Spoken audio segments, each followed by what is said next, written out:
চলতি গ্রীষ্মে লোডশেডিং সহনীয় থাকবে, তফাৎ থাকবে না গ্রাম ও শহরের মধ্যে, আশ্বাস দিয়েছেন বিদ্যুৎ ও জ্বালানি উপদেষ্টা মোহাম্মদ ফাউজুল কবির খান।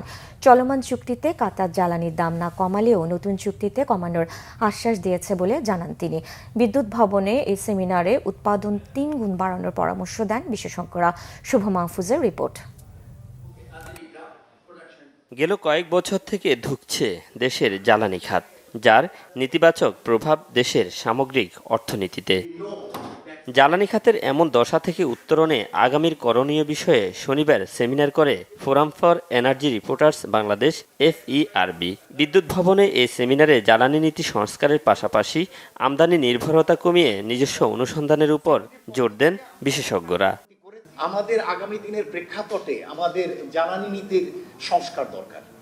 এখন যে জ্বালানি নীতি রয়েছে 2004 সালে, এটি দিয়ে চলবে না। বিগত সরকারের সময় বেশি বেশি করে দেখানোর একটা প্রবণতা ছিল, তার মাধ্যমে বেশি বেশি করে বেসরকারি বিনিয়োগ এবং বেশি বেশি করে তার মাধ্যমে অনিয়ম দুর্নীতি, এই বেশি প্রবণতাটা দুর্ভাগ্যজনকভাবে এখনো রয়ে গেছে। আমাদের নতুন করে জ্বালানির প্রাক্কলন দরকার। বিদ্যুৎ উন্নয়ন তহবিলের যে টাকা আছে সেই টাকা ব্যয় হয় না, গ্যাস উন্নয়নের তহবিলের টাকা ব্যয় হয় না। 2022 সালের স্ট্যাটিস্টিকে দেখা গেল যে 65% টাকা গ্যাস উন্নয়নের তহবিলে ব্যয় হয়নি, 35% ব্যয় হয়েছে বিদেশি কোম্পানির বিল দিতে। আমি ওইটা বলবো না যে আমাদের অনেক গ্যাস আছে, আমাদের নিজস্ব সব ডিমান্ড মিট করে আমি এক্সপোর্টও করতে পারবো, ওইসব কথাও আমি বলবো না। But we have enough. এবং আমি যদি 2000 MMCFD তো ধরে রাখতে পারি, আমি ধরে নিচ্ছি যে আমার বিবিয়ানা ফেল করবে, তাহলে আমি তার ওইটাও করতে হবে। সো 2000 MMCFD করতে পারি, তাহলে বাকিটা আমাকে ইম্পোর্ট করতে হবে। আর যদি বড় কিছু অপশনে পেয়ে যাই, তাহলে তো ভেরি ভেরি গুড। এ সময় বিদ্যুৎ ও জ্বালানি উপদেষ্টা আশ্বস্ত করেন এবারের গরমে সহনীয় থাকবে লোডশেডিং। জানান, বিগত সরকারের রেখে যাওয়া বিপুল বকেয়া অগ্রাধিকার ভিত্তিতে পরিশোধ করেছে অন্তর্বর্তী সরকার। এতে মিলেছে পর্যাপ্ত জ্বালানি সরবরাহের নিশ্চয়তা।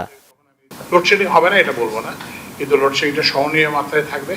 আরেকটা হচ্ছে গ্রাম ও শহরের মধ্যে পার্থক্য থাকবে না। পাওয়ার সেক্টরের ক্রাইসিসের নাম করেই কিন্তু এইসব কি বলে কুইক রেন্টাল, এইসব হায়ারি।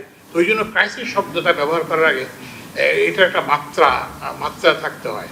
ক্রাইসিসকে অনেকে একটা অপরচুনিটি হিসেবে দেখে এবং সেটা ব্যবহার করে, এবং এর ফলে এটা ক্রাইসিস, একটা ছোট ক্রাইসিস আরো বড় ক্রাইসিসে পরিণত হয়। বিদ্যুৎ পরিস্থিতি স্বাভাবিক রাখতে সর্বোচ্চ গুরুত্ব দেওয়া হচ্ছে জানিয়ে উপদেষ্টা বলেন, বর্তমানে 16,000 মেগাওয়াট বিদ্যুৎ উৎপাদন হলেও তা 18,000-এ নেয়ার লক্ষ্যমাত্রা রয়েছে সরকারের। শুভ মাহফুজ, বাংলা ভিশন, ঢাকা।